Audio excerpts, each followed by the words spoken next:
I think my mic was turned off that whole time. Oh my goodness. Yo, what up, Finesse? How are you? In case that didn't get to you because my mic somehow turned off, I'm not sure how. The for the VOD watchers and also the early birds getting the worm. We will be starting round 1 here in a second. Yeah, the mic was muted. It's not anymore, but it is not, or it was, but it is not now. They should be starting any moment now.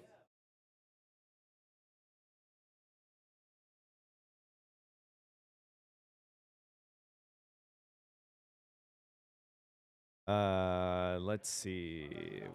We got wink emoji. And let me get the yeah, I don't know how, cuz like it's very easy to mute the mic. I think maybe when I like reached over or something to like move the cords, I accidentally turned it off. Which will be funny in the VOD. All right, but I hope everybody's having a good day. Thank you so much for coming in. Appreciate it. We've got OP11 locals here today. Oh, I'm glad to get you some content, Finesse. I'm glad to get you some content. This will be, for anyone who doesn't know, this is the store that hosts our studio out here in Las Vegas, Tier 1 Las Vegas. They're one of the newer card shops out here, and they host our studio, and we stream their locals. That's some of the dealio that we got going on, and so I like watching them anyways. Like hanging out with them. A lot of them are my friends, and it's fun to cast their games, right? Especially to you guys. This happens every single Tuesday, Thursday, 6:30 p.m. is when we stream these tournaments. Thursday this week, there will not be a stream on my channel this week on Thursday because I'm going off to Yellowstone National Park. But I am going to... What am I going to do? Oh, I'm going to tell you guys where you can watch the stream because there will still be a stream on Thursday. It'll be on Tier 1's Twitch channel. Yo, what up, Yawning Shark? Thanks for coming in. Day was pretty good. I was productive. I got some stuff done. I got tomorrow's YouTube video ready, which is really good. I had to stay at home, though, for like a majority of the day because we have like a quarterly bug spray, like pest control service around our place because our building is like literally sitting on an anthill or like an ant colony, basically. And so we have a quarterly pest service that comes in and like sprays the place and stuff like that. So I had to wait for him today. So I stayed at home a little bit longer than usual. But I got a lot of content that I got to do in the next 24 hours as well. But I hope everybody's having a good day. Thanks for coming in. Locals should be starting here soon. I think they might have been taking the last payments or something of the sort. It'll be curious, right? We're getting closer and closer to the Dallas Last Chance qualifier, OP12. I know some of our people have Nats invites. They're going to be going invited to the event. And then some other people like myself playing in the Last Chance qualifier. Looks like first round pairings have gone up, chat. So a lot of good practice, even though it's a different format, right, than what Dallas is actually going to be. Still some good practice, you know, not get too rusty on the decks. Yo, what's up, Kim? What's up, Hype? Getting ready to rock and roll. We'll see who's at table 1. Also, chat, how do you like the new mat for the stream table? Has anybody seen this mat before? I think this mat came out when like the set or when the game first released, because these are all OP11 arts and things of that nature.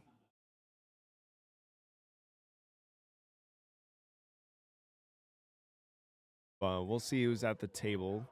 Should be arriving any moment now. Ah, they're coming to the table. Ooh, I think one of them... So this player here on the left is either Bonnie or Trafalgar Law. Oh, I love the mat too, Finesse. I love the mat too. I actually recorded some content the other day to come out this weekend. I recorded some content on the mat. So got some good stuff. Oh, and they're immediately covering the mat. Boo-hoo. Immediately covering it. Let's see. I don't think I know who... Is that a Navy HQ right there? A Navy HQ. What is this deck? So it looks like Lucci versus something. Not sure which one. Oh, no, I don't need him. You want him on. I can put him on. Yeah. All right, so it looks like Rob Lucci playing against Smoker. Ooh, okay. Now, this will be a curious matchup, right, of board control, but with the Tashigi, right, that's in that Smoker deck, going to be interesting to be able to remove bodies off the field from trashing, especially because Lucci, I think Lucci usually plays like a 1 of the 5-cost Sabo blockers still, right, to be able to get that protection effect. And so the Smoker going to be able to get around that if that actually comes out onto the field. But it's really all going to be about who can control better on the board, right? Both of the decks have good control aspects to them, right? Both having a -1 function with their leader effects. And maybe the Smoker kind of has advantage in this matchup just simply because the leader effect not only does that -1, but also gives the +1000 power, right? If there's a 0 cost on the field. Especially with little smaller bodies like Manchuri or something like that, maybe a 3-cost Hina or something of the sort. But it'll be interesting to see how this goes. So there's the fist bump. Looks like Rob Lucci going first, just passing, especially because they cut Span Dam, right? No 1-cost effects that you see in Rob Lucci nowadays. And so now going second, their first turn, Smoker has a couple 1-Dawn plays, but doesn't have anything this time around. No 1-drop Sengokus to be able to draw some cards, right? Filter the hand. And so Lucci starting out with the 5K at lead is going to pitch a vanilla, 3-cost, 5000 power vanilla. And the Brook comes down onto the field and passes the turn. Brook going to be a really good card to establish. We'll see if the Smoker can potentially get rid of it, right? Especially as a 3-cost on the field. You got plenty of options to maybe be able to, right? Especially with your leader effect doing a -1 of its own, but might be a little tricky to be able to get rid of. So he's going to play 3 for a Kobe. And so Kobe is going to try to get rid of that Smoker, or I'm sorry, that Brook, right? I think has to trash a card in order to be able to do it.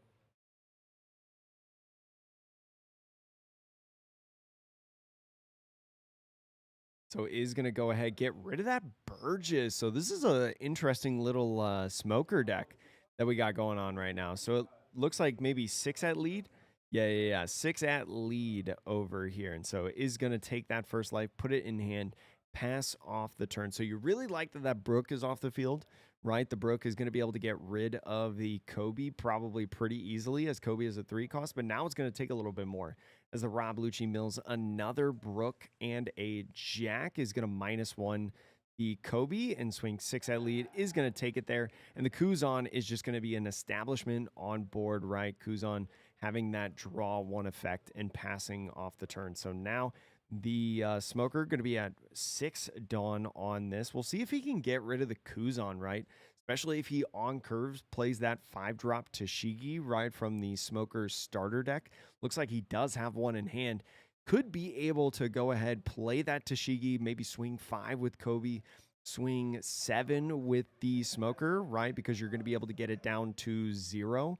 So I think that's probably the play that you're going to be going for right now, especially if you get rid of that Kuzan on this turn. It's going to be a huge advantage for you to get rid of that body, especially as the game goes later. So is going to rest the 5 to be able to play the Tashigi. Tashigi going to come out on the field with that on play, minusing 4 on a body. So is going to -4 that Kuzan, and then use the trash effect. Maybe prompted the trash effect a little bit early, unless they are maybe playing like a 1-cost Sengoku or something like that on the turn.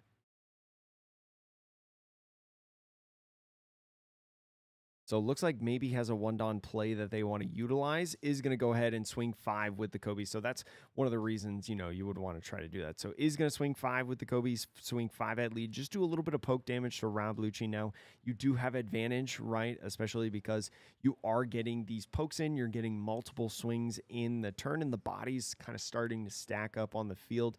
Now we go into the Rob Lucci's turn. We know that the Smoker does have another Tashigi in hand, so is going to go ahead and swing at that Kobe, clear it off the field, no 2Ks to be able to give, and so the Jack comes down on curve. Can't use Jack effect to KO the Tashigi, but the Smoker now, especially because that Jack is an 11 cost on the opponent's turn, is not going to be an easy thing to get rid of, especially with Ice Age gone in the format. So does look like they have a Sengoku in hand to be able to maybe utilize if they want.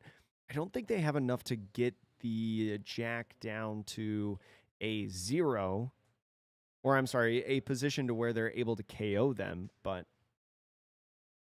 is going to go ahead and play out the turn now. Looks like we see a couple different cards. Looks like we saw Garp in that hand. I think it was a 3-cost Garp. So is going to go ahead, rest 3. Go and play that Garp. So I actually have to pull up what that Garp does, to be honest. But definitely a nice card within this deck. Maybe what you want to focus on as well as Smoker in this is not necessarily getting rid of the Jack right now, but instead just trying to set up your board. Right, that Garp just being a nice blocker. Activate main once per turn. You put a card from your trash to the bottom of the deck and give one of your opponent's characters -1 cost for the turn, right, from that Smoker starter deck that we saw, one of the unique cards. So goes ahead now, swings 5 at lead, says, you know what, I can't get the 7 boost, so might as well just go ahead, get a 5 poke. Rob Lucci using a 2K. You really like seeing a 2K at this point, especially because you still have a Tashigi swing. So it looks like we see a Ryuma in hand. He's going to go ahead and just play another Garp at this point, putting out 2 blockers on the field. The 2 blockers going to be really nice, right? Especially against these couple swings that the Rob Lucci has. And especially with the Jack, like a lot of people may think like, oh, playing the Garp, it's just going to be jacked, right? But I think one of the things that you want to think about is the more Jack usage towards the Garps is less towards the Tashigi, right? So might be a situation that you really like. Still has a little bit of Dawn left onto the field. Would have loved a Tashigi swing at this point, but is definitely going to use the Jack to get rid of the Garp. Does have to go ahead and trash 1 card. See a couple dead cards in the hand in terms of non-counter, but grabbing that Hina. Hina, a perfect card, right? Because you can get it right back with 4 cost Rebecca if you draw into it. So still all of the Dawn left in this turn. I think on a 9 Dawn turn at this point is going to attach 1, swing 6 at lead, minusing 1, what looks like the Tashigi, right? Putting it at a 4 cost. So 6,000 power at lead is going to give a 2K Suru off of that. And so the 1 is going to go for a Tempest Kick. Tempest Kick going to -3 the Tashigi to put it at a 1. Right, because they had more than 10 cards in trash. And another Jack coming down on the field. Double Jack is going to be huge within this, and getting rid of the Laboon on the Jack effect, not looking great for the Smoker, keeping the bodies on board, especially because there's a certain point, too, that Jacks can just go ahead and swing. Now that we're getting in these late turns, the 10-drop Kuzan comes down, right, to remove 2 things off the board, potentially. You might run out of stuff to be able to utilize in this match. So going to be a little tough for this Smoker to keep the momentum going, especially with the different hand filtering. You know, the trash is built up for the Smoker right here.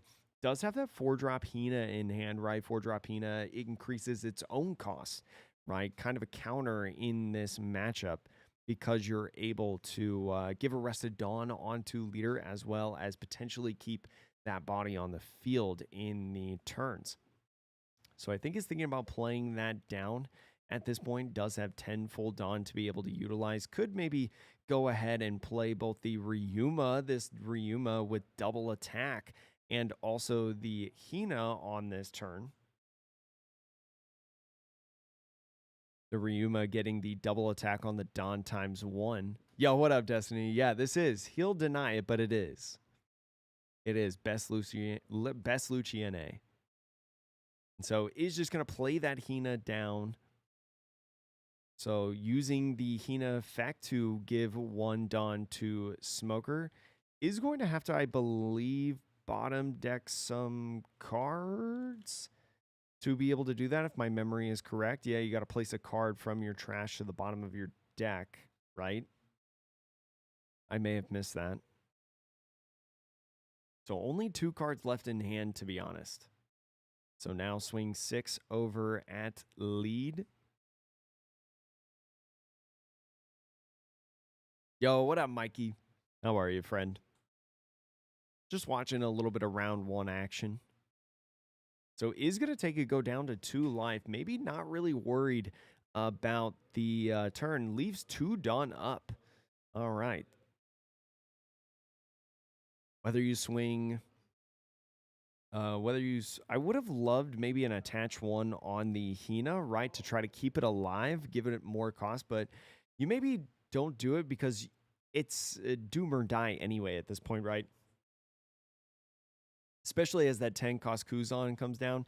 The 10 cost Kuzan comes in, and regardless whether or not the Hina goes into an 8 cost range, it is going to be able to get KO'd off the Jacks. So the board clear comes in with the 2 Jacks, and a 5k free swing at lead comes in. I think use leader effect, did that Laboon and the Brook. Passes off the turn after that counter of the Sengoku. Yo, what's up, third? How are you, friend? So 2 cards in hand, not looking good. Has got that Navy HQ stage and also that 2 event. I think Lucci's in a pretty good spot, Slendermancer, not only like right now in the meta, but also when the ban list happens. Because I definitely think that Rob Lucci is going to dodge the ban list. So I think it'll be in a pretty good spot. It's in a pretty fair spot too. Like, it definitely has its losing matchups, but it's still like a decently strong pick. 5, 6, 7, 8. Looks like attaching 8, just swinging in. Maybe just kind of putting this Rob Lucci on a clock right now. Says, you know what? I'm going to be swinging in at lead. Rob Lucci takes it, and maybe a thing to where he's only got a couple turns. Adam, it is in, I need to maybe think of a different way, chat, because the Dallas LCQ thing on screen is just a goal. I need to make this a little bit more clear, because I feel like I keep getting asked. The Dallas LCQ is in December, so don't worry, it's not right now. This is just tier 1 locals. I'll figure out a better way to do this one. Yo, what up, Carlos? Carlos, why aren't you here today? Boo-hoo. So now the Lucci going in with these swings. Looks like 9k at lead is going to take that. See if they... why is it on field? Why is the Helmeppo on field? Oh, because it has a play trigger. That's right. Maybe thinking about swinging this 10 cost Kuzan. I think swinging the 10 cost Kuzan is actually huge here. And one of the things that's actually interesting at this point, because of this play trigger, you might be able to win on this turn. On this next turn. Rebecca does come down though, so you are gonna be able to. Oh no, the Brook is gonna get rid of the Helmeppo, so gonna be tough. You need something with Rush to be able to get it. Yeah, Rush Lucci angle. Definitely a tough spot. I think Rob Lucci has this back up. No, Squash, I didn't play in any of the Pirate League things. We only had one here in Las Vegas, and I did not get to play in it, unfortunately. So I missed out. No, Nationals happens in September, Nick Wolverton. It's going to be September 19th through the 21st, and it's going to 19, 20, 20. Yeah, 19th through the 21st. It's going to be in Dallas. It's going to be in Dallas. It's called Bandai Card Fest if you want to look it up.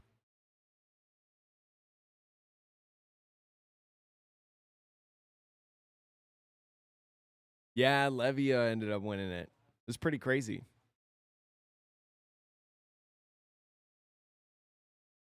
He would need 2 bodies with Rush in order to win. Rex, he would need 2 bodies with Rush. Because with only 1 swing, right? Even if you do get rid of the Rebecca, you can't get the lethal swing. But the way that it works, Nick Wolverton, is there's different events during the year. Rob Lucci getting that win.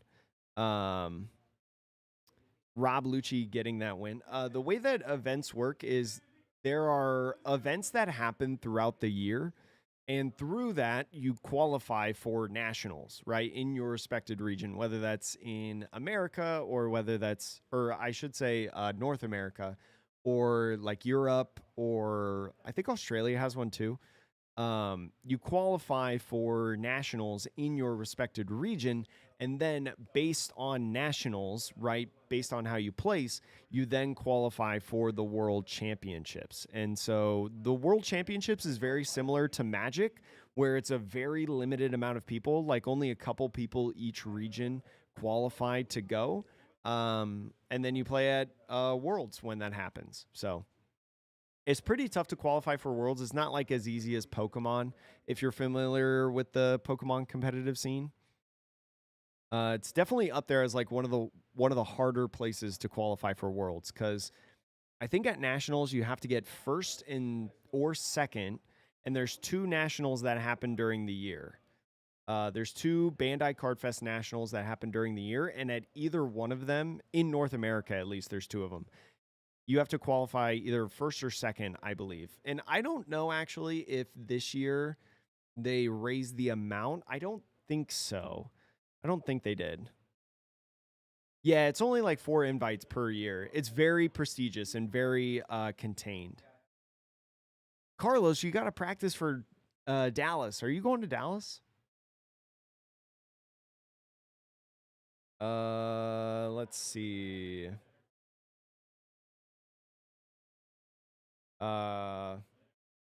Waiting on round 2.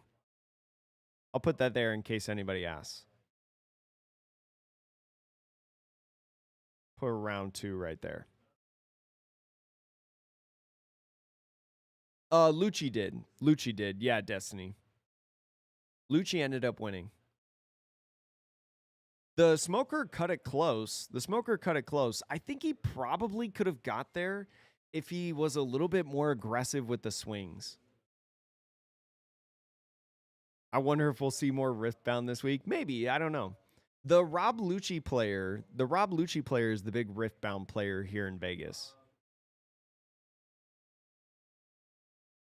I'll tell Daniel if he comes by, or if he breaks a rule.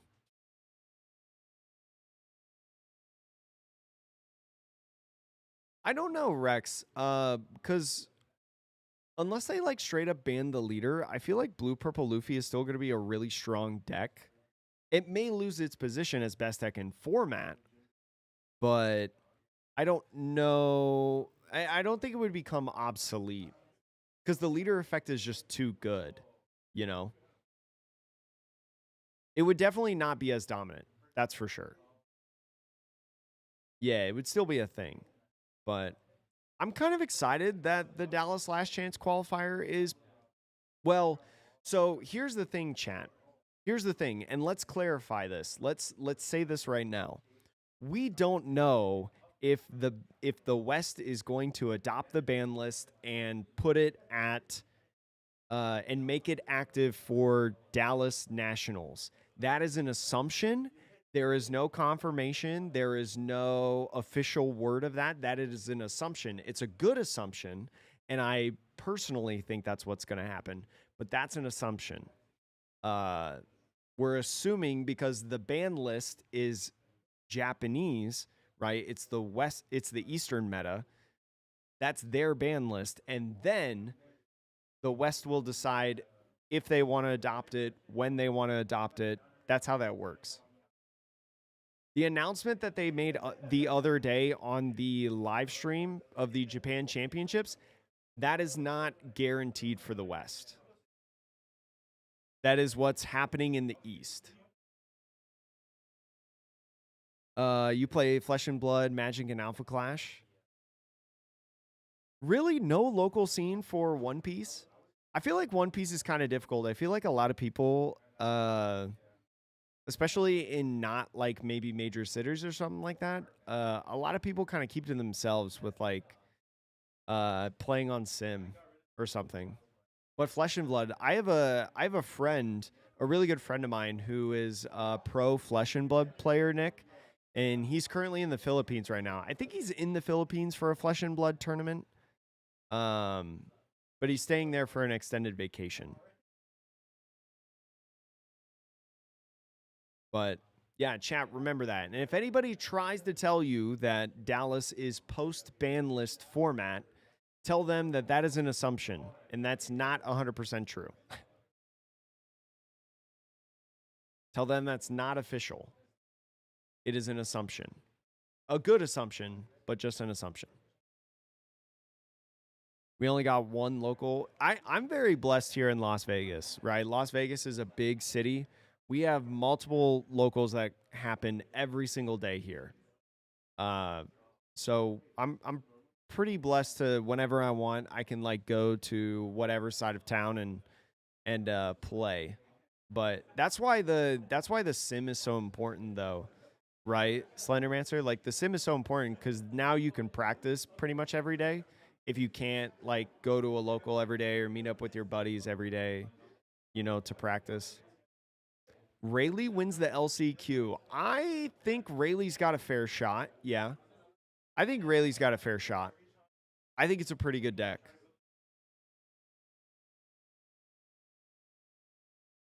Yeah, the red black Sabo looks cool. Hey, Carlos, we were fans of red black Sabo before it was cool. Oh yeah, Vegas. I mean, my wallet is not doing well here in Vegas, that's for sure. The wallet is hurting in Vegas. It is very expensive. It is. Like I'm so thankful that gas we get it at a Sam's Club cuz my girlfriend's mom has a Sam's Club membership. So we use that whenever we need gas and it is a lifesaver. It's like literally $1 cheaper. It's crazy.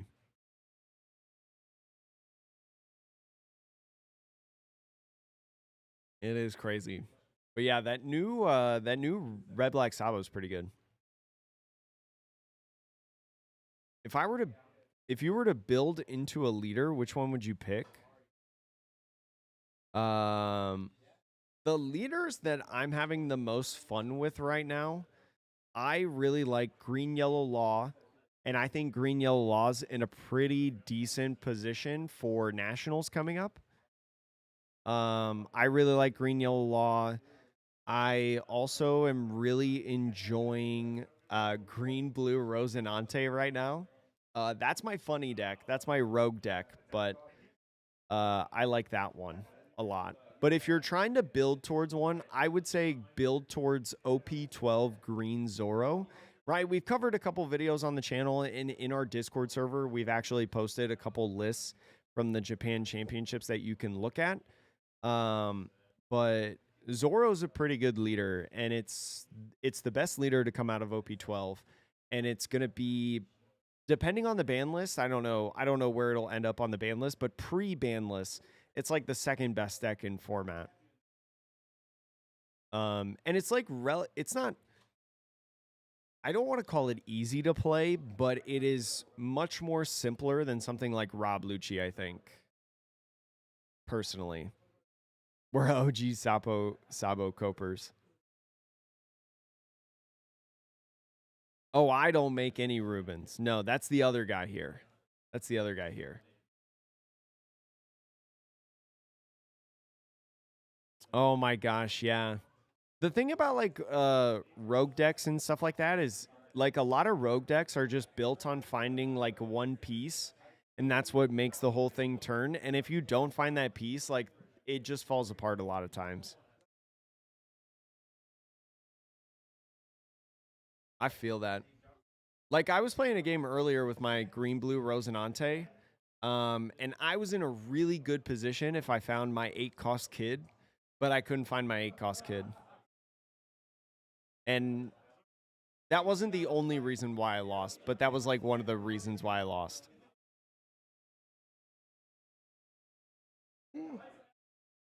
But I hope everybody's having a good day. Thank you so much for coming in. If you enjoy the content here, chat, make sure not only to like, comment, subscribe over on YouTube, but make sure you go follow over on Twitch as well. Appreciate everybody who's hung out here, vibing, just watching some fun games, right? Every Tuesday, Thursday, we stream these locals, chat.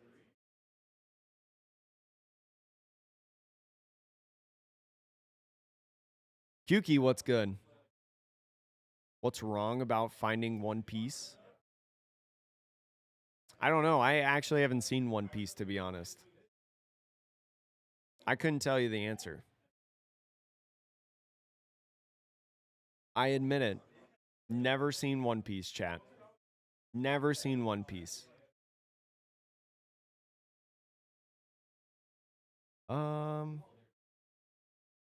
Let's see. There we go. Next round is paired, chat. So gonna be next round should be starting here in a second. Boop.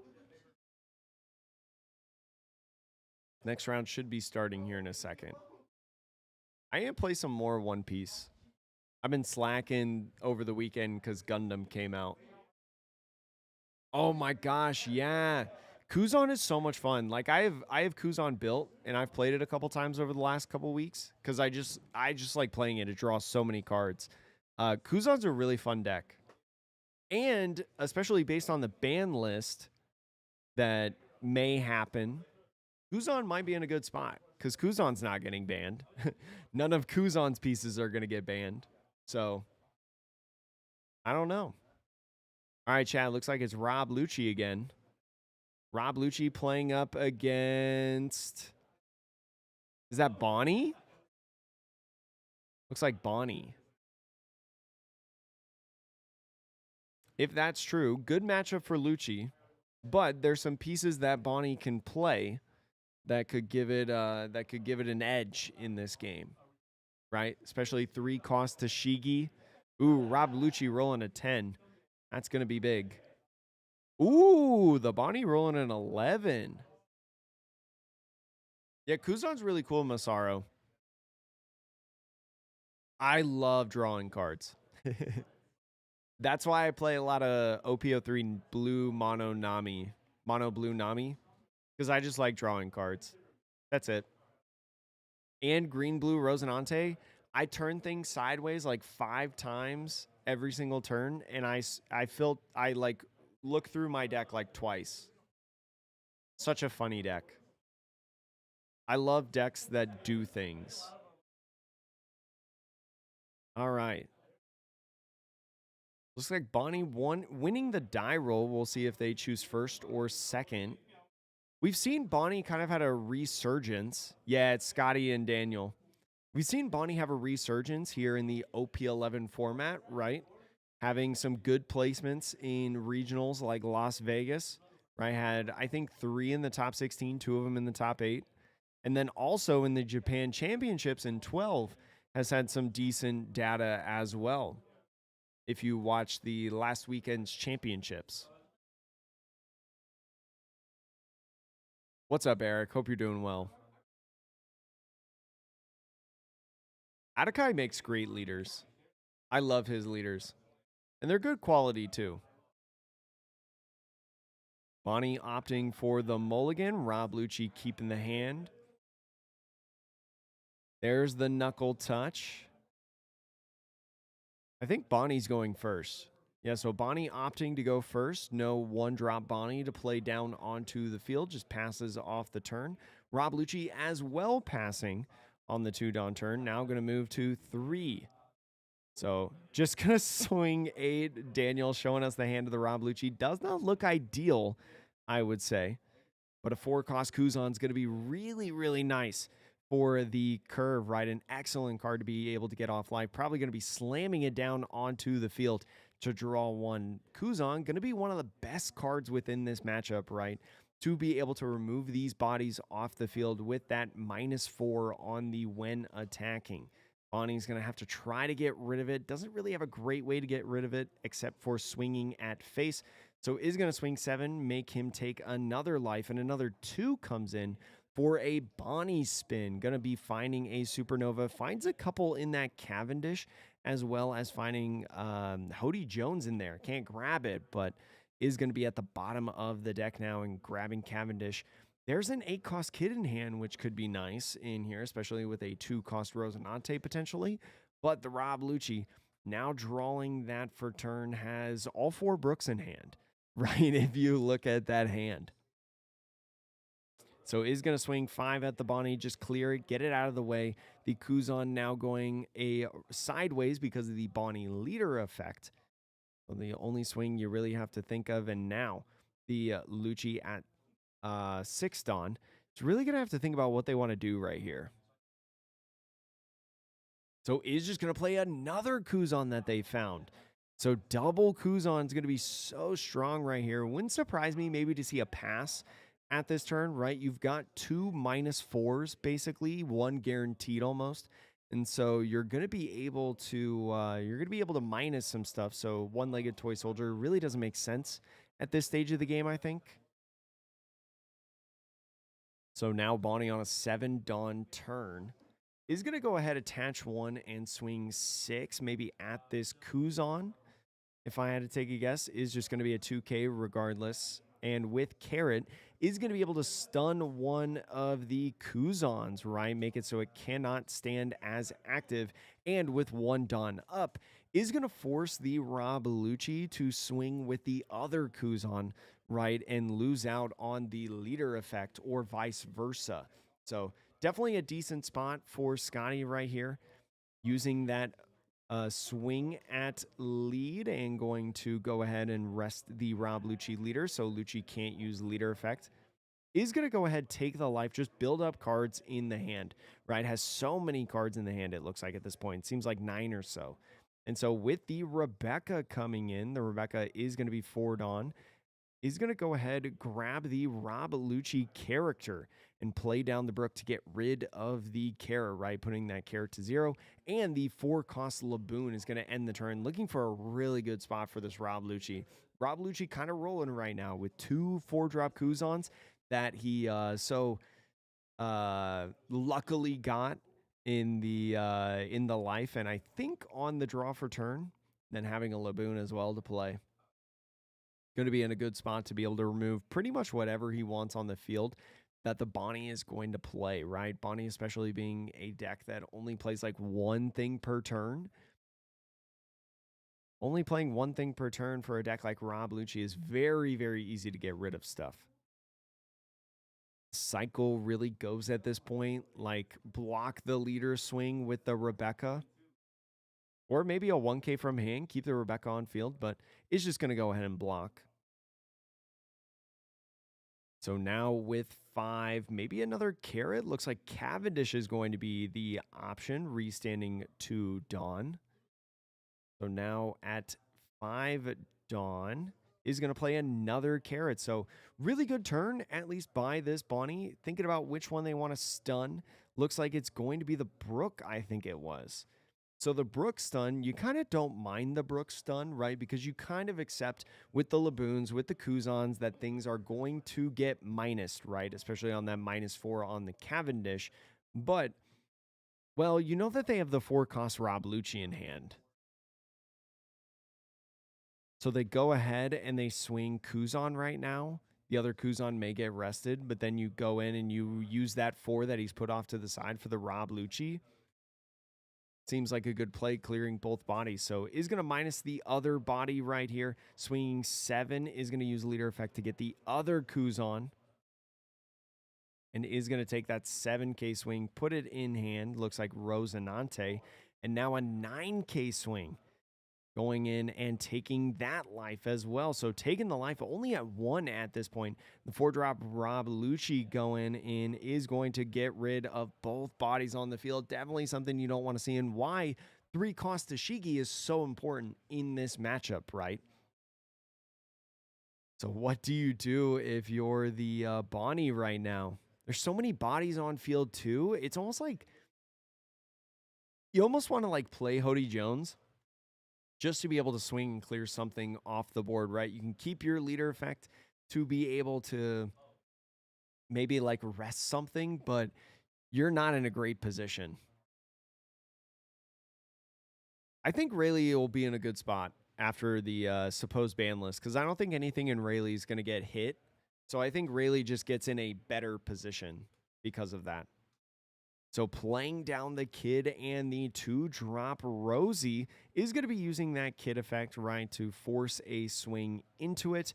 But after saving that Brook right here, everything's going to restand, and you have so much minusing that goes on, right?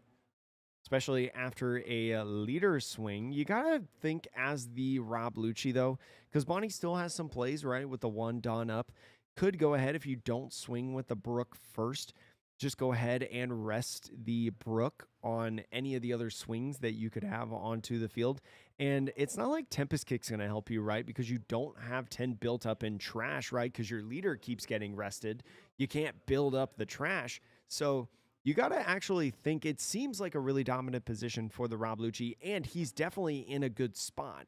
But you really have to think about how you go with this situation. So using the Laboon to minus in KO the Rosinante with a 4 swing, the Bonnie is going to go ahead and rest one of the Kuzans, and only a -4 now with the Kuzan at this point. Maybe another one with leader, but that still leaves the Kid at 3 in total. But with the 10-drop Kuzan right coming in to round out the turn, the -4 on the Kid and then the 10-drop Kuzan KOing a 0 cost after the -5 is going to be a huge point for this. That 10-drop Kuzan, something not searchable in the deck, is going to be huge to be able to really secure this game, right? And on a 5K swing, using a 2K. So now the Rob Lucci swing gets another 2K out of hand, passes the turn. What do you do now if you're the Bonnie, right? We see 2 Hody Jones. Yeah, that's his name. I've said his name so many times today that I almost forgot what it was. So he's just going to go ahead and play it. The Hody Jones comes in, going to rest that Tenzon, put the life in the hand, and we'll see how he decides to swing. He's going to swing 8. Oh, going 8 at lead. Just going 8 at lead. 8 at lead is pretty much giving the concession, right? Not that much counter. We see 10-drop Beppos in the hand. Multiple 10-drop Beppo and Trafalgar Laws. So the 10-drop Kuzan is going to go ahead, secure the win. And Lucci sitting at 2-0 now in this tournament. We'll see if we see another game of Rob Lucci. And especially with a start like that, as Rob Lucci, right, no matter the matchup, a lot of people are going to struggle against that. A lot of people are going to struggle with a board state like that the Rob Lucci had. He was really lucky, in my opinion, to be able to grab the 4-drop Kuzan off of life. That really kind of accelerated the game plan, right? Was sitting in a really bad position otherwise. Definitely a lucky draw, but sometimes that's all you need in one piece. Yeah, they're not champion Kuzans, though. So is it really a blinged out deck if there's no championship Kuzans?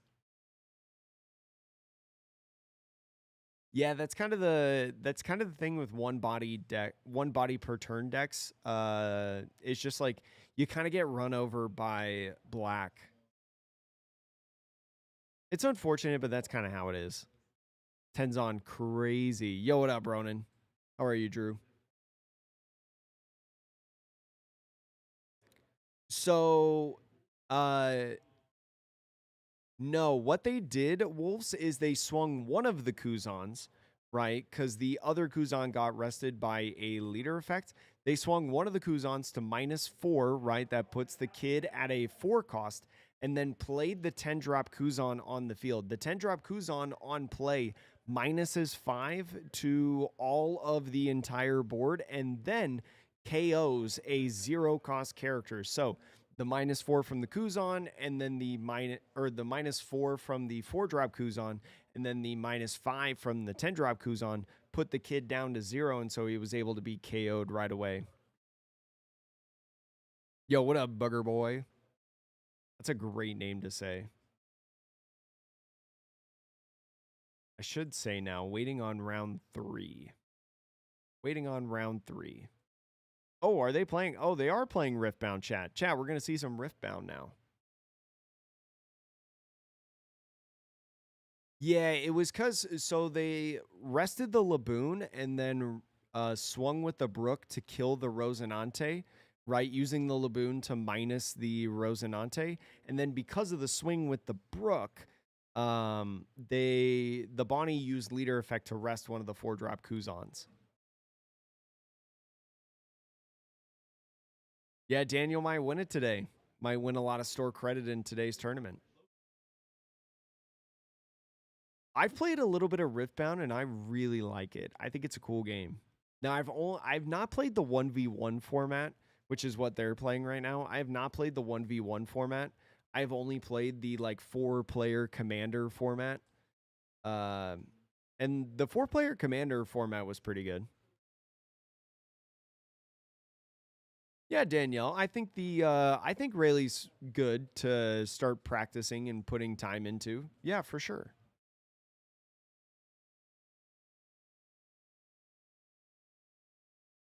Oh, I'm not really like commentating the Riftbound. I'm just watching, talking to chat. But yeah, I like Rayleigh a lot. I mean, Rayleigh is the premier aggro deck in my opinion, especially for red. It's the premier red aggro deck in the format. And if there are bans to like Gum Gum Giant, for example, like let's just say Gum Gum Giant gets banned, right? That's huge.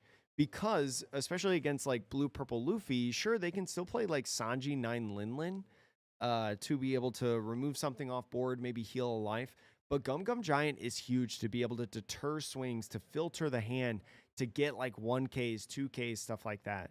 That I think really like if Gum Gum Giant in theory hypothetically got banned, I think Rayleigh becomes favorable into blue purple.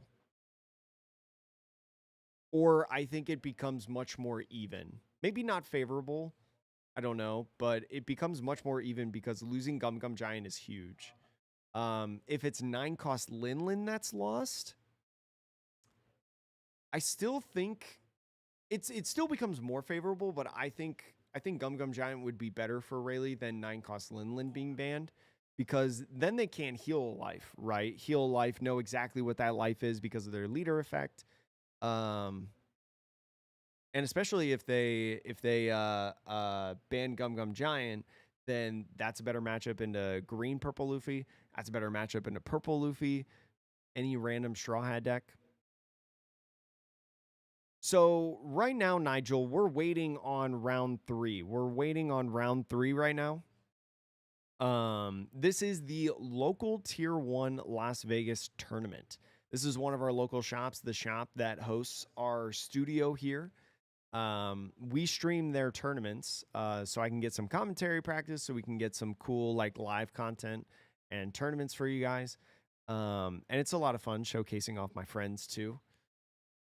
We are streaming their tournament and we're just waiting on the next round to start. But yeah, they're playing Riftbound with proxies, Erosin, because the game's not out yet. The game's not coming out until like October, I think. I come back to Riftbound. Yeah, the Lucci won if you missed it, Slendermancer. 9 cost Lin Lin gotta go. I wouldn't be shocked to see 9 cost Lin Lin go because if you ban 9 cost Lin Lin, you don't hit as many decks.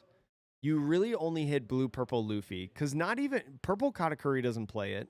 And yellow purple pudding, sure, it can play it, but I think a lot of times they just really prefer. I think a lot of times they just prefer the 10-drop Linlin, right? That heals and burns a life. Or they prefer like 8-drop Katakuri or something like that, right? To be able to stand their Big Mom Pirates and stuff. Like the 9-drop Linlin is good, but it's probably not like a 4 of like the 10-drop is.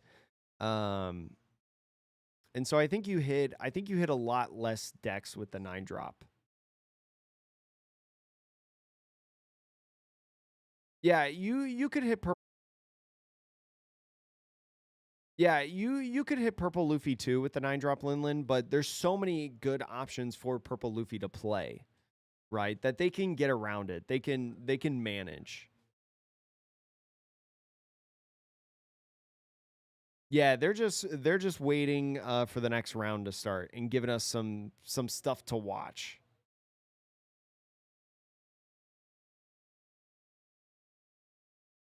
Yeah, because Linlin's reconnection successful. Ooh, we're dropping frames like crazy, chat. Okay, we're back. We're back. Refresh chat. Oh, it said it didn't go to Twitch. Refresh chat. Refresh. It looks like we had a little sputter in the internet. We dropped connection.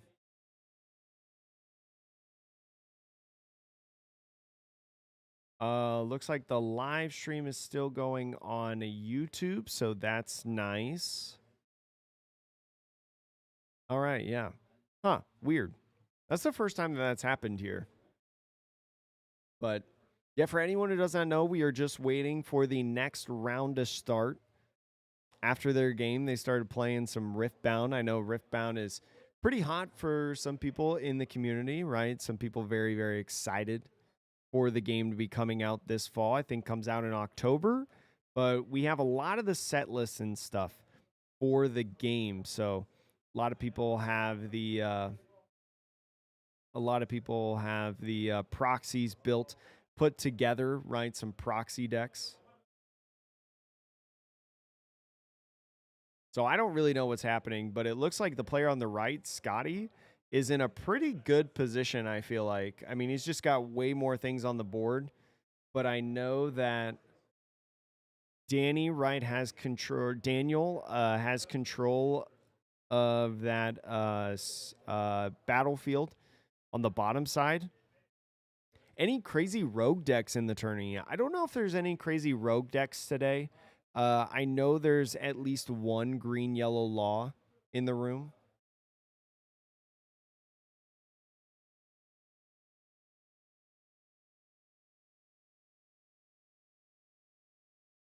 The HoloLive, I think it was this past weekend, one of our local stores held their first HoloLive tournament. Sneedster, do you like the have you played the HoloLive trading card game? I know some people that I follow on Twitter that have tried the HoloLive trading card game, but I haven't really heard anybody talk about it. I've just heard people say that there is a HoloLive trading card game. I don't know how it plays. I don't know if it's fun. I don't know any of that.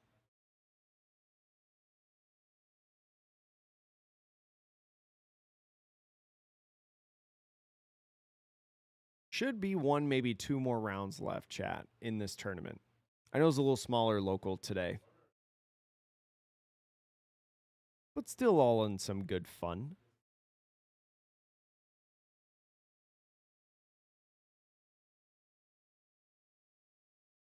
But still in some good fun. Oh, I'm going to put the names back up, waiting on round 3. It's like Pokemon and One Piece in terms of playstyle. Wait, really? Interesting. I'm going to have to like watch some videos because I want to at least like see it. I don't know if I'd really ever play it outside of like a friend letting me borrow a deck or, you know, proxying up a deck and playing in a tournament, like a local fun tournament. But I'm glad that it's good though. There's so many good card games right now, chat. There's so many good card games. Joy Boy, we're waiting on round 3. So the round ended relatively quickly in round 3. So they decided, instead of letting us stare at a blank playmat doing nothing, that they were going to practice some Riftbound with some proxy decks that they have. Because there's a lot of people in our local area that are very excited for Riftbound. If you don't know what Riftbound is, chat, it's the League of Legends game coming.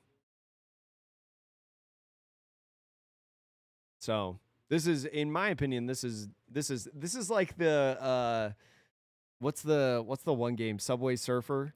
This is like putting Subway Surfer on screen, so then you guys with your attention spans, mine included, can have something to watch while we're waiting for the next round to start. This is the Subway Surfer. But if you haven't played Riftbound, chat, it's actually quite fun. It's quite fun. May try to maybe do like a second channel with Riftbound.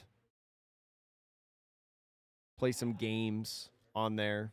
Have some live streams playing. Something of the sort. Probably not on the main channel. Probably not on this one. But don't worry, chat. The next round will come up soon. I promise. I promise. I promise. Chat, remember that we stream the Tier 1 trading card game tournament every Tuesday, Thursday at 6:30. I'm pretty sure there is a Jinx leader. Right? We could actually look.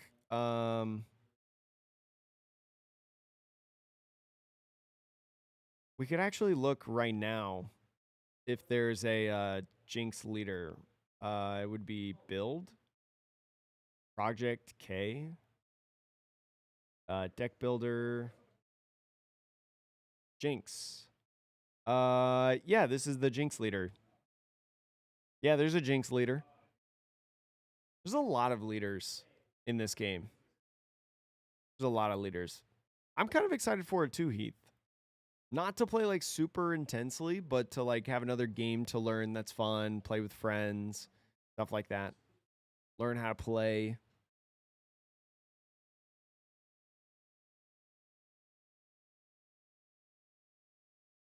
Ooh, gosh, the camera. Selling my Bonnie deck for your Jinx deck. I know a couple people that are like, I know a couple people who do like max rarity in One Piece or something like that, or maybe like another card game, and they're going to de-max rarity. They're going to go to minimum rarity in their respected game, so then they can play Riftbound. A lot of people exciting for it. Also, I'm going to... No, I don't think I need to anymore. I was going to say, I might restart the camera. Maybe I will. Restart the camera real quick. Oh, you guys can hear the audio now from the camera. That's interesting that you can't hear it here, but you can hear it. You can't hear it when it's on the screen, but you can hear it when I take it off the screen. We might switch cameras.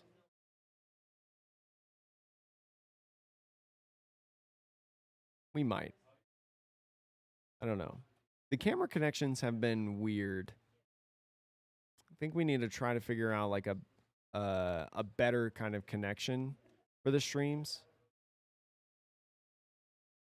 Because these cameras are really good, especially when they work. Oh my gosh, yeah, the Gundam alts are awesome. I'm really sad though, Joy Boy, that the beta kits, the beta kit alternates are not going to be in the main set and stuff like that. The beta kit alternates are exclusive to the beta kits. Because I wanted the Soletta Mercury alternate so bad. And because of the beta kit limitations, not being able to get it, I know that I'm never gonna get it, right? Because the Soletta Mercury is like literally $500, and I can't justify it. I just can't. I just can't. But the Gundam looks really good, and it plays really well too. I played a lot this past weekend because the starter decks released. For anyone who does not know, the first starter decks of the game. It's really fun. We actually have a Gundam video coming out tomorrow, chat. If you want to watch some Gundam gameplay, I try my hand at Gundam commentary. If you want to watch it.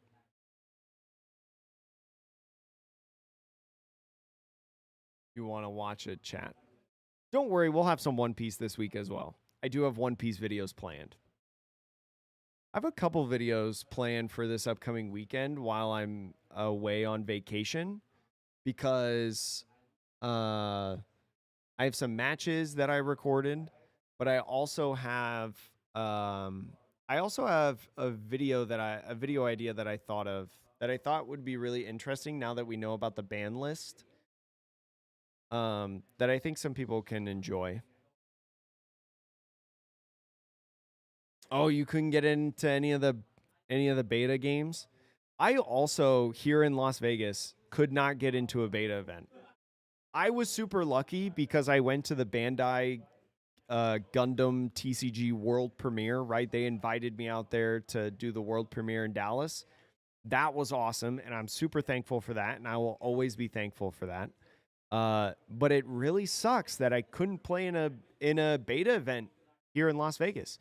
We had so many people that had them, but the next round got paired, chat, so we should be starting the next round of One Piece here shortly.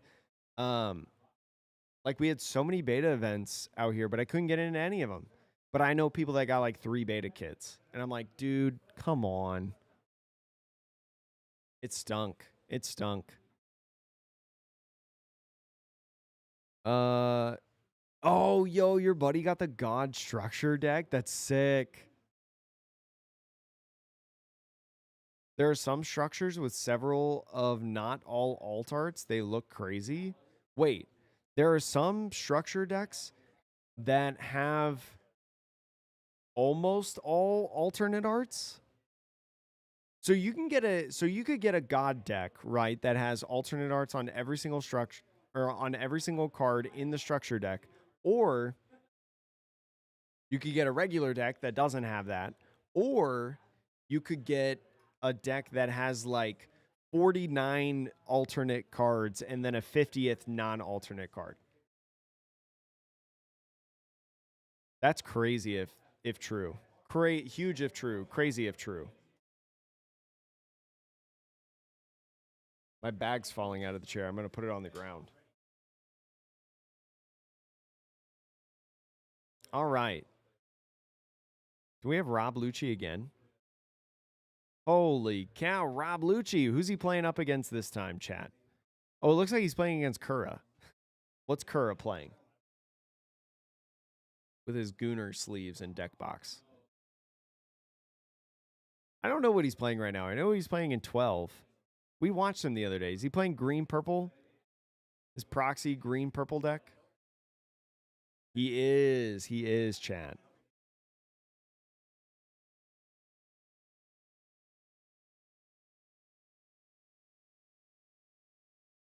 I understand that, Sneedster. I understand that. My beta kit that I got from the Bandai World Premiere had nothing in there.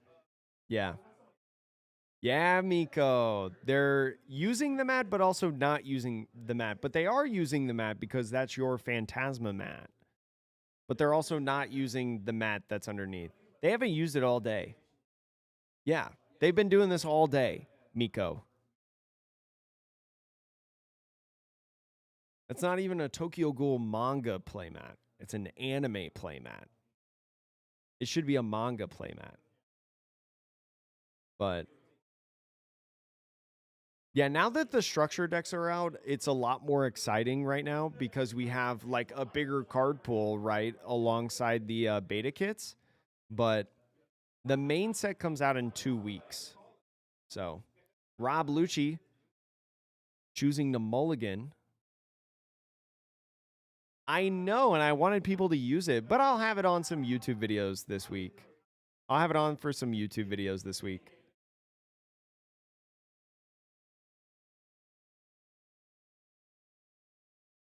I know that the prices of the God starter decks have really calmed down for those. Because I pulled in one of my starter decks the Charzaku 2 LR alternate, which on release day was like $450, but it's definitely calmed down a ton at this point. But still, like getting in an all alt deck is crazy good. So Rob Lucci opting to use Tempest Kick on the first turn to just draw one card, filter out the hand, or add a card into hand. So green, purple Luffy going to be doing Nami to look at that top 5. Going to try to find a Straw Hat card. Find Sanji Pudding, the lifeblood of the deck, right? Going to be a nice card to grab and maybe play out later. We'll see if he passes the turn. It looks like he does, not having any more. Yo, what up, Keith? Yeah, it's Kura and Daniel. So Rob Lucci going to be swinging 5, and Luffy takes it, plays that Brook on curve to get rid of the Nami. And now the Luffy moves into the 4-Dawn turn. We'll see if they play Zorojuro right here. Right, Zorojuro, kind of the ideal 4-Dawn play at this point. Unfortunately, with your turn 1, right, going second, did not have Nami stage to be able to help boost up your characters in cost within this matchup. Stage being so important on that merry go, right? Giving everything +2 at certain points of the game if you're behind or tied on Dawn. Don't think he has a Zorojuro, because if he had a Zorojuro right now, I feel like he would swing 5 with lead and then play it to go in with the search. So it might be a little bit more complex of a turn. And we see that with the 6K swing. Ends up playing the Frankie right there. And the Frankie right here feels really bad, to be honest, because you don't get the ramp, right? Frankie, if you're behind or tied on Dawn, you get to ramp one rested Dawn with the on player when attacking. But now with this Laboon on field minusing and the Brook swinging 5, you're going to take 2 5s. Removing that Frankie, you basically didn't do anything on this past turn. So is going to counter out with one of those EBO2 Zoros and takes the 5K swing from life, sitting at 2. Going to be moving to 6 Dawn now. 6 Dawn going to be drawing for a turn. He's got plenty of cards in hand, right? Has lots to work with. And there's that Sanji Pudding that comes down onto the field. Not going to be able to draw, right? Because you're ahead on Dawn. But now with your leader effect, going to be equal on Dawn at this point as you refresh to bring back one with the Sanji Pudding effect. Now you're a 6,000 power leader. The 6,000 power leader is going to be nice, right? Especially for that Luffy, because now the Brook is less likely to be able to swing at lead, right?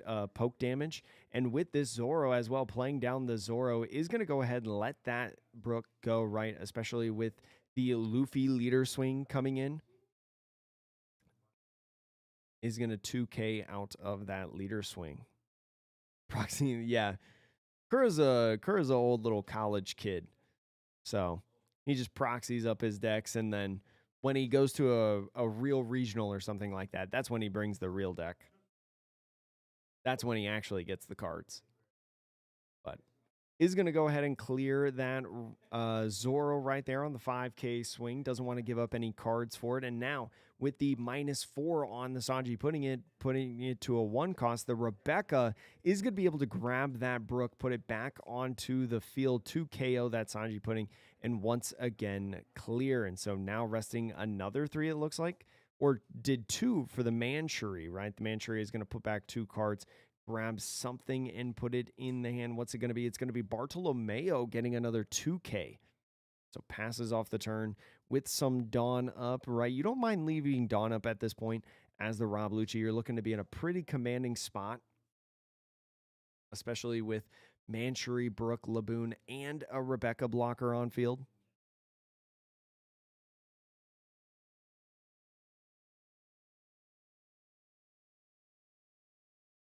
Well, hasn't the startup, hasn't the deck price gone down a ton because the 3-drop Brook has been confirmed to reprint?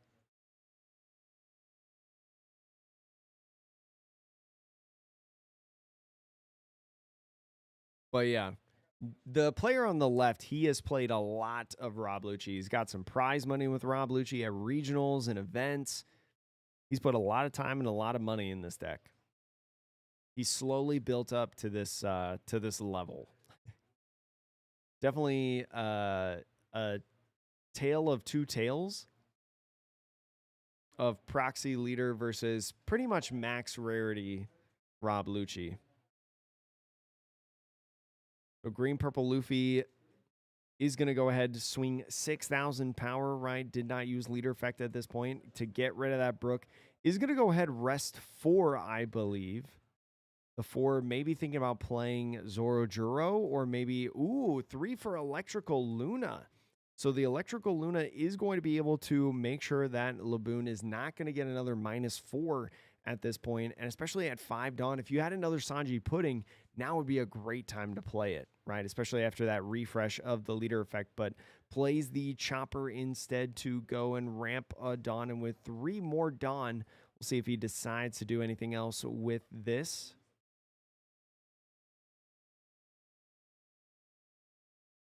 So maybe thinking about playing the Sanji instead and then playing the Chopper, right? Because if you ramp up with the Tony Chopper first, then you can't play the Sanji for 3 Dawn. So kind of fixing that up a little bit. You know, good practice here at this local. So now the Rob Lucci going ahead playing the Jack. The Jack is going to be nice to be able to clear this Tony Chopper onto the field, right? Negate one of the blockers, but just passes off the turn. Does not want to turn that Jack sideways. Interesting choice not to use its activate main. Or go ahead maybe and even swing at lead. Is going to put the green purple Luffy on another turn right here.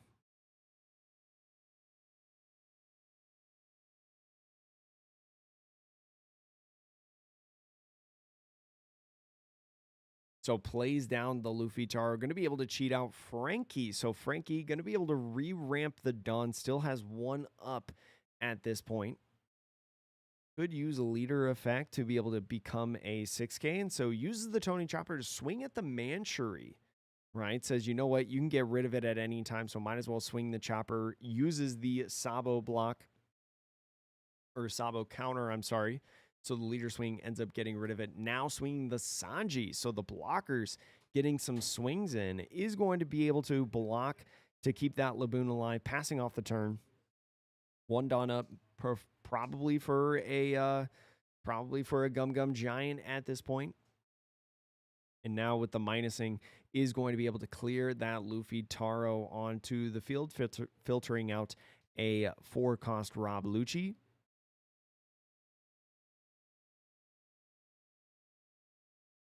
So is going to go 7 at either lead or the Sabo. Is going to go ahead, it looks like, you use it on the Sabo and then minus the Frankie by 1. The green-purple Luffy player getting a little head and countering out of the swing with that 2K Sanji. The 4-cost Rebecca coming down onto the field now is going to play that Hina to -3 the one guy, the Sanji, and then 4-cost Rob Lucci. Going to be able to get rid of the Sabo and could he have gotten rid of the Chopper? No, because the Sanji was at 2 cost. That's right. So goes ahead, starting off this turn. Going to be playing that when you're at sea, you find pirates. Finds a Nami. Nami's going to be nice to be able to find another piece, but at this point, it's not looking good. Not too many cards in hand, right? I think only 2, now 3 cards in hand. You're just doing another search at this point with the Zoro Juro. So is going to filter in. We see Luffy Taro in there. We see the Merry Go Stage. Merry Go Stage going to be able to draw a card off of this and be able to use that merry-go effect to be able to plus onto the field. So now with the rest of the Dawn, do you just try to clear the Laboon at this point? Right, it's the active threat that can really get rid of your Zoro Juro. So 2 Dawn going over to lead swinging. I think just 7,000 power is going to go ahead and block. Did not use leader effect, actually. So all the other bodies restand after the block is at 10 Dawn still at 4 life, just sitting in a prime position at this point.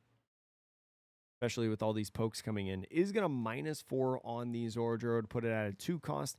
And the Jack, thinking about if they want to Jack maybe the 4 cost Zorojuro or the maybe Tony Chopper or Frankie, right? But opts for the Zorojuro. We see the 4 cost Rob Lucci in hand, right? Which the Tempest Kick, that's also in hand that they're playing right now, is going to be able to -3 on the Frankie to put it at 0. Then the Rob Lucci coming down, slamming it, KOing both of those bodies before they swing, is going to have to put back a Tempest Kick and probably a 4-cost Rob Lucci, right? I would say. And Rebecca putting those 4 back. So now going to be able to freely swing with the Rob Lucci leader, the Hina, and the Rob Lucci character.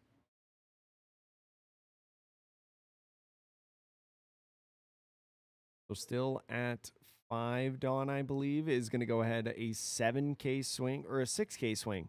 6K swing at a 5K body, I believe. Looks like 3 cards in hand, is going to be able to use Gum Gum Giant to go ahead and draw 2. See what he got. He has a 0 cost Gum Gum Jet Gatling in hand. Does find a 2K as well in the Uso Hachi. The 7K swing now. Thinking about using the 0 cost event on the Rush Luffy. Wouldn't be a terrible play at this point. Is going to use that on the, I believe that's the Rush Luffy, and then the final swing from lead, going to make him take a life. 2 cards in hand, 3 off of the draw. We've got a 4 cost kind of pseudo Rush Zorojuro. So the proxy MC means that it's not a real card. It's just like printed off the printer and cut to fit in a card sleeve. That's what proxy means. We allow proxies at our some of our local tournaments for some of our players. So using that Zoro to be able to rest the Rob Lucci, ends up using leader effect, so is a 6K leader, still 8 active Dawn to work with. Looks like they have another Rush Luffy that they could utilize, but no blockers to be able to use, right? If you take this life, you need to win on the turn, and there's no way you're going to be able to win on the turn.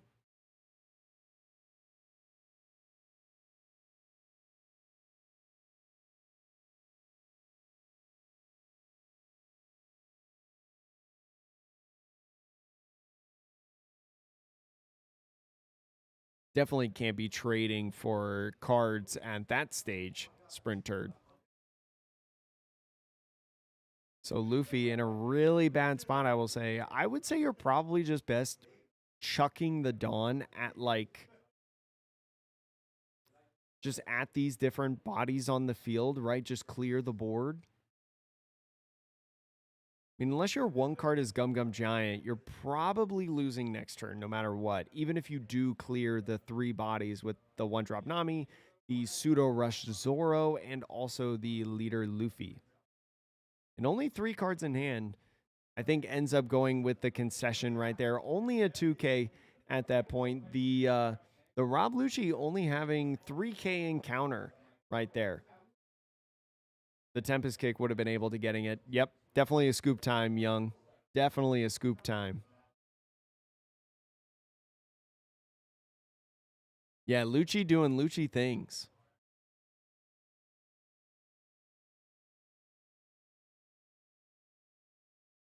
I gotta see if there's another round actually in this.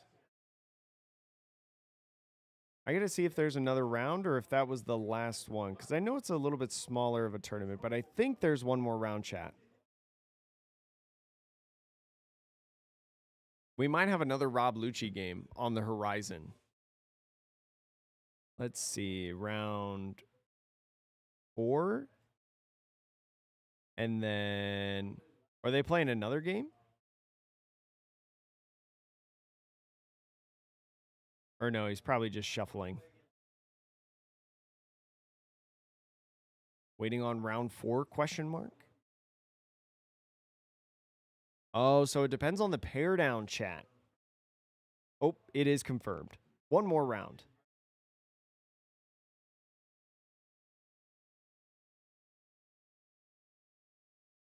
$2K is always better, yeah. So I think it's going to be, for all of our Vegas locals that are watching, it's going to be Daniel versus Rico, I believe. And I think Rico's on green, purple, Luffy. So it looks like it might be another match of Rob Lucci versus green, purple, Luffy here in the finals. We'll see if that actually happens.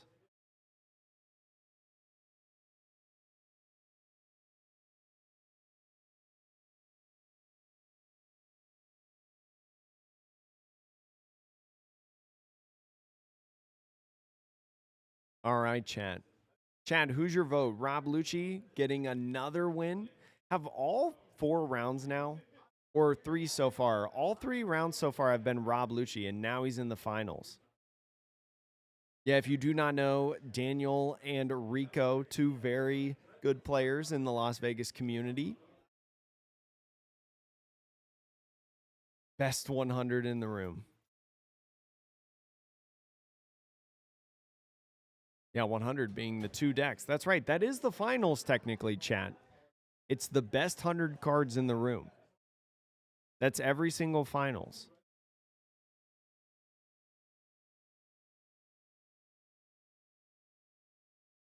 Oh, I got to see on the, because Ruben has my decks. I got to see if, I got to see if I get a God deck. Because there was a local store that we had here in Las Vegas, chat, that were selling the Gundam starter decks at $12 each, which is like literally MSRP.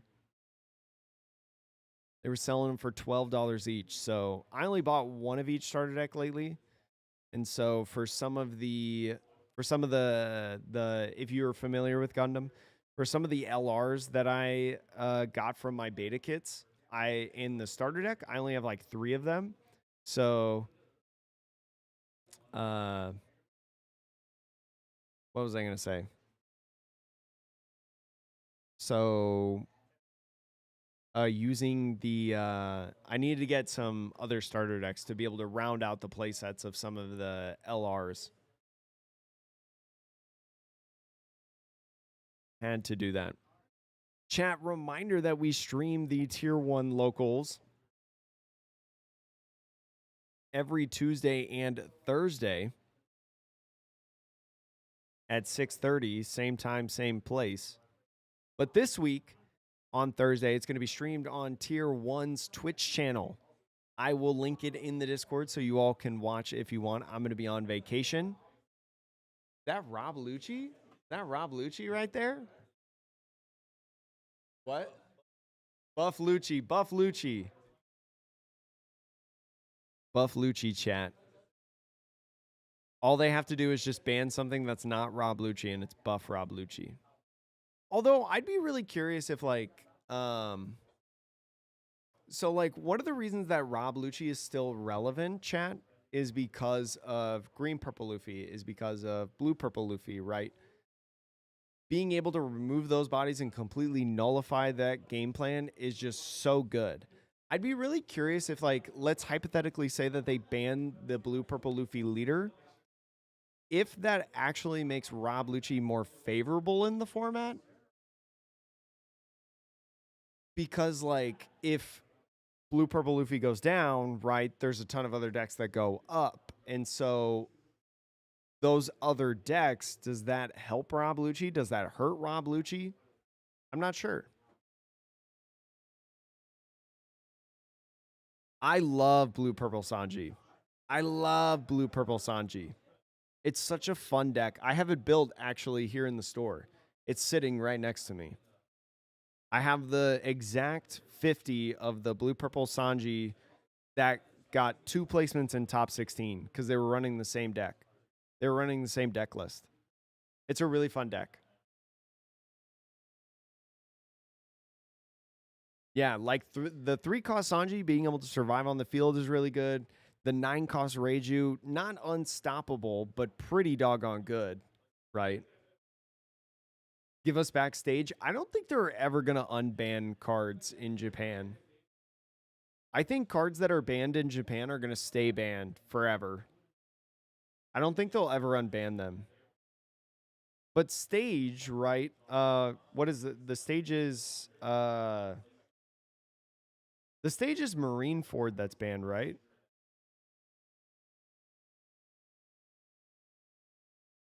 Or wait, what's it called? What's the black stage? Yeah, Marineford. Is that a block 1 card? It has to be, right? Because it's in block 1. They won't ban it, they'll just rotate it in April.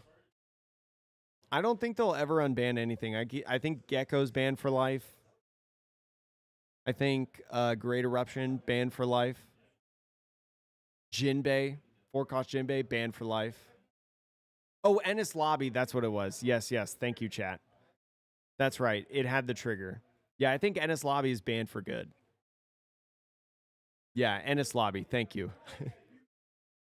It's been a while since I've thought about that news. It's been a while since I've thought about that stage. So Erosin, the ban. So okay, let me give you a history lesson. The East has never banned the Nami Searcher. The East has never banned it. The West is the only one that has banned it. And then that was just a temporary 1-month ban that they were doing. What I'm saying is, like, when it gets banned in the East, it's gone for good. It's gone for good.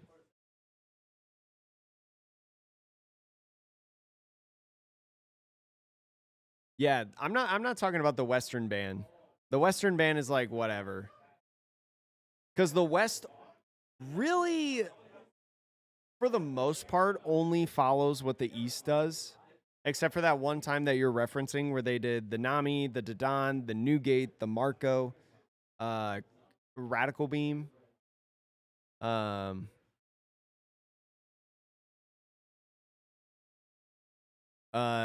was only the West.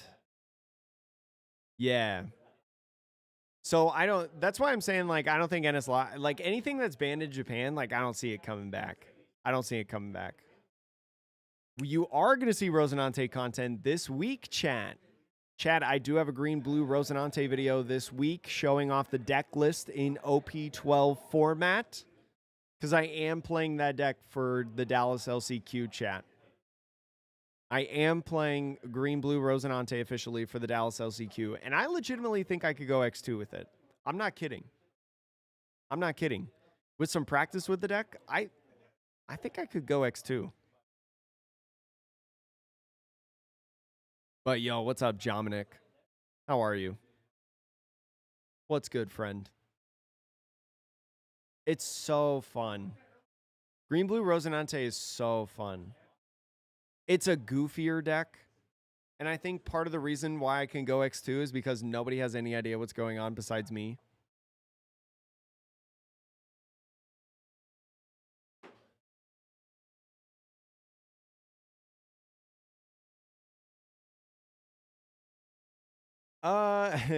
Yeah, they could just realize their mistakes.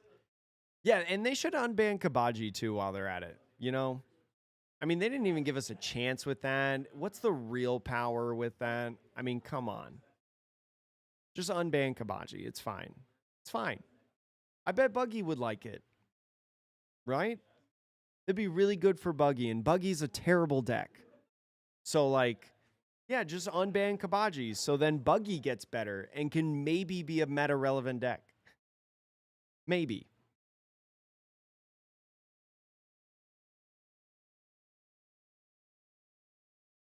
No, I'm sorry you went 1-3. It happens. You know, I know people that own cereals that go 1-3 at locals. I'm running the Fishman package, yeah. Kyla and I have talked a bit about the deck and like some changes that he's made like from that video. It was a while ago. We haven't talked about it in a while, but we've talked a little bit about Green Blue Rosinante and the different and like maybe some potential changes from his video that he posted several months ago. But I love the deck. It's so funny. I'm playing the Fishman version. The Fishman version is so funny because I can play Vanderdecken. That's literally it. Smoker and 4-cost Cavendish and stuff. I think 4-cost Cavendish could be really interesting in that deck. The Rosinante deck.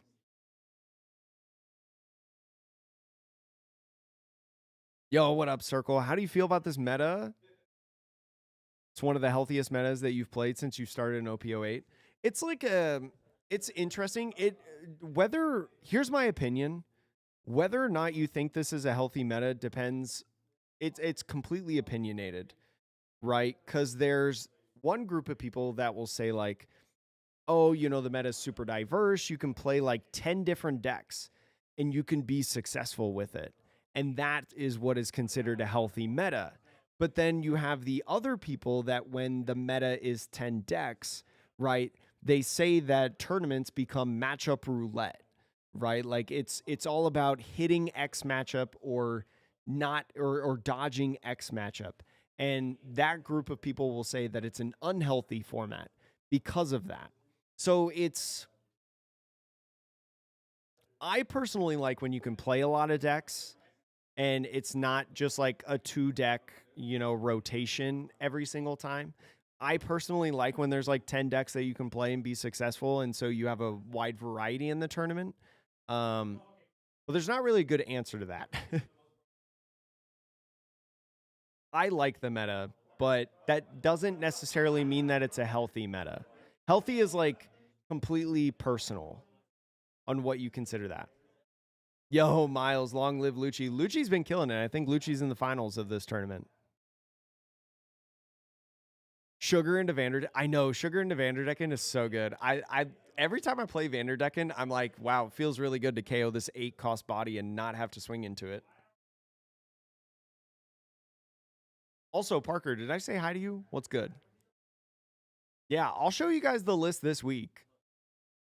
My YouTube video, I'll show you guys the list.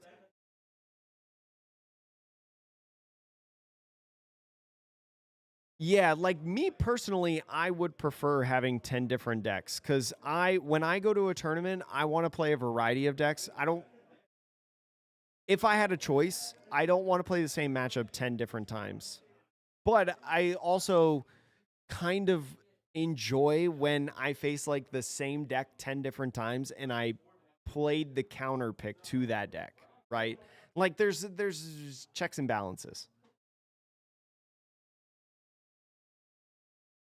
You love the current meta, but you play Gum Gum Giant. I have also played Gum Gum Giant in Blue Purple Sanji. That's a Gum Gum Giant deck. I know, Kim. He'll deny it, but he's the best Lucci in Las Vegas by far. Oh, really, Circle? When did you start playing, if you don't mind me asking? When did you start playing the One Piece trading card game? Was it like early in the game or was it like OP07-ish? Just curious.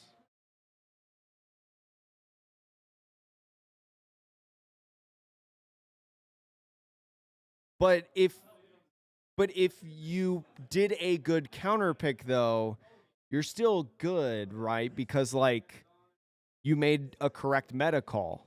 Like half the time in tournaments, chat, half the time in card game tournaments, it's about making the correct meta call. So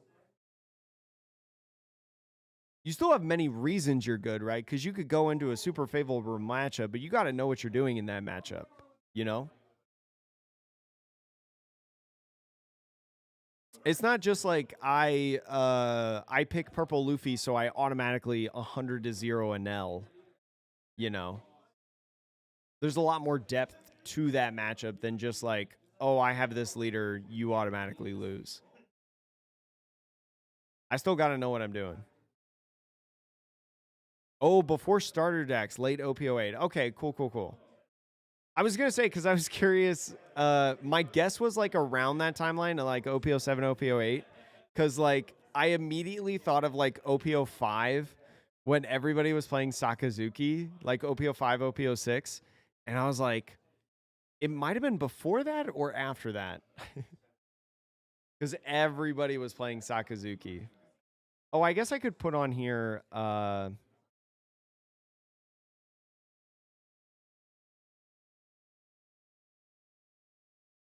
I guess I could put on here finals. Let me see. I thought we had the pairings.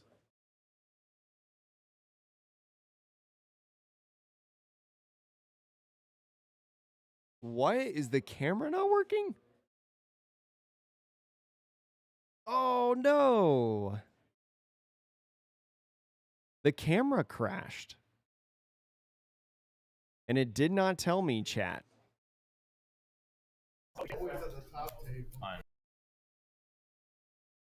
There we go. That was weird. Huh, I had no idea that the camera crashed. All right. So at least we saw that right there. All right, so starting off in the game, right, 3 Dawn turn. Looks like we didn't miss much, just some draw passes for their first couple turns. The Nami, right, getting some Namis going, finding some pieces of the puzzle, and swinging 6 at lead is just going to go ahead, pass the turn, move off to Rob Lucci's 4 Dawn turn. Thankfully, we didn't miss much, chat. We just missed some draw passes. So the 5K swing, the green-purple Luffy ends up taking it, plays the Laboon, a good card to play on curve, right? Is going to be able to minus for a potential Sanji pudding that comes in on curve on this turn. So ends up swinging 5 at lead. So Rob Lucci having a lot of bricks in hand right now, right? I think we saw 3 jacks in there and a 10-cost Kuzan. Is going to take that 5K swing. Now the Zoro Juro coming in. Zoro Juro does see a Frankie, but grabs another Sanji pudding, right? Building up the hand with a couple Sanji puddings, and then finishes off a Nami, maybe to find like a 2K or something like that. Finds that Merry-Go stage just as good. And passes off the turn. Rob Lucci now going into 6. Is going to minus 4 that Zoro Juro and be able to minus 5 now with that leader effect in total. So if they have removal with that Brook, going to be able to get rid of that body, try to minimize to about 1 swing per turn. And 3 Dawn left. I don't know if they have something great to play. They have a Bartolomeo, which is a blocker, which is nice, right? Especially with these leader pokes. Going to be good. So Luffy Taro coming in, right? An excellent Luffy Taro play to play out the first Sanji pudding. Sanji pudding is going to go ahead and draw a card. And now with the leader effect, going to restand 2, bring 1 back for 3 in total on a 6K leader. Is going to rest 1 for that Merry-Go stage. Merry-Go stage is going to be nice to be able to bump one of these characters. Looks like bumping the Luffy Taro, right? Instead of the Sanji pudding, just prioritizes the higher count on the Luffy Taro on the 9. We'll see with these swings what he decides to move. Yeah, it's Rico and Daniel going right now, Ronan. So is going to go ahead, swing 8,000 power, probably at this Laboon, I would think. Oh no, going at lead and ends up passing it off. Just says, you know what? If I swing into this Laboon, it's going to be a block. So we'll see if he goes down to 2 life or not. That's exactly what it does. So does the -4 on the Laboon, right? And then swing with the Brook to KO the 5-cost Sanji Pudding, right? Getting it down to 0 with that combination of cards. Now on 8 Dawn. 8 Dawn is going to be coming in. See if he decides to maybe swing leader effect and maybe play Jack, right? You could swing 6 and then play Jack. You wouldn't be able to KO something outside of maybe like a Nami. You wouldn't be able to touch this Luffy Taro. But you would be able to establish a very threatening body in that Jack. Yo, what's up, Sam? Yeah, Regoat is what we call the player on the right chat. Regoat.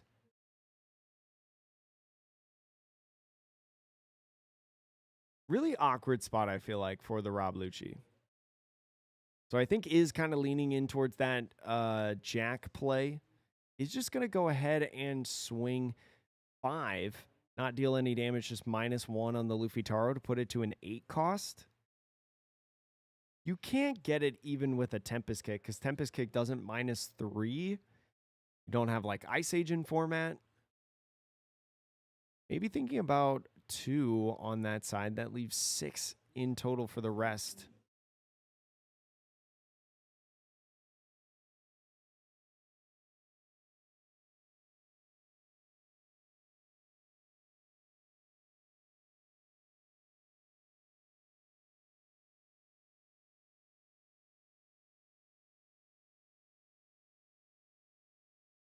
So is going to go ahead with that Jack and Manchery. Just go ahead and prep the turn, right? The Manchery is going to be nice to be able to grab things from the trash, and then the Jack also just a threatening aura in general, right? You can only really boost one thing up with the Merry-Go stage unless you play multiple of them. So if the other Sanji Pudding comes down onto the field,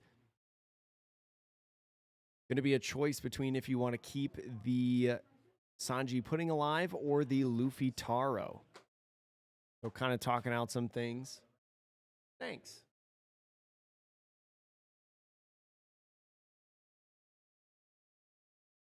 So we'll see what Rico decides to do. Definitely a tough spot, right? A board that's built up, plenty of minusing and also a blocker. Rob Lucci not really giving up cards in hand at this point. So has a pretty decent size hand. You don't really know how much counter is in there. And ends up playing the 6-drop Luffy. So the 6-drop Luffy, after using leader effect to get back up to Dawn, is going to be able to swing multiple times out onto the field. And so might use this stage to boost the secret rare Luffy to an 8 cost. Just try to get another poke swing in maybe.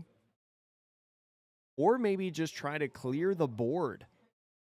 So is going to boost that Luffy to 8, is going to go ahead, swing 6. We'll see if it's at lead. Either way, it's a 2K Dashigi out of there. And with the Luffy swing, looks like not using that Luffy when attacking effect, so is just going to be a 7K swing.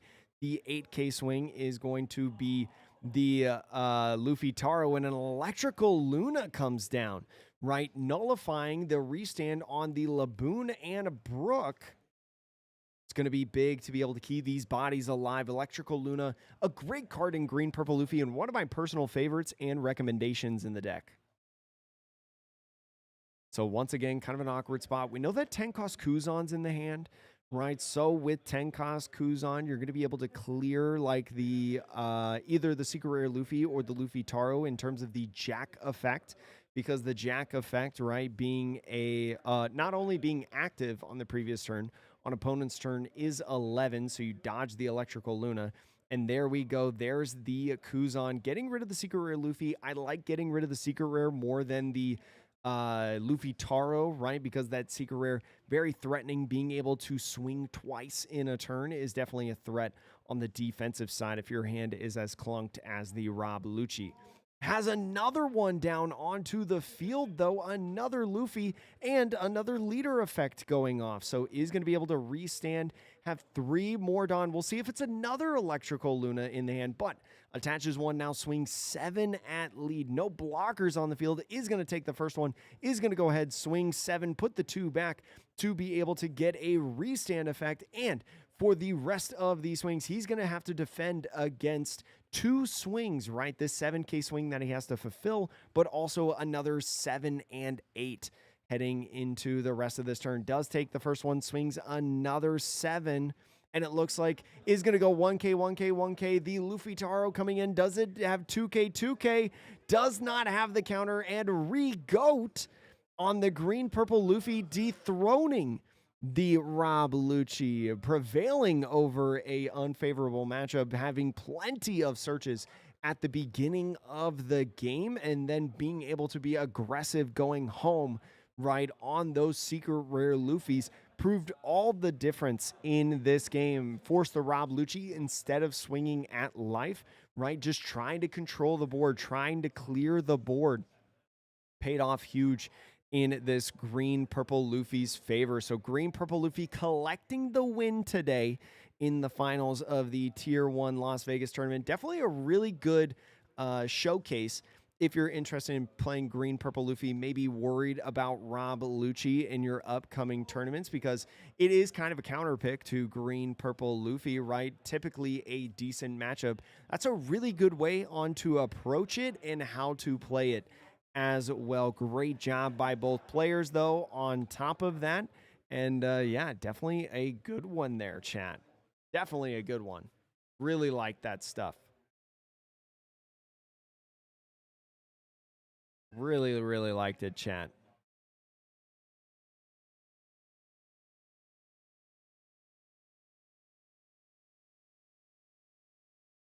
Oh, yeah. Oh, yeah. You borrowed the hoodies.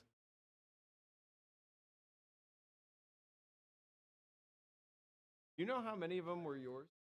3 of them?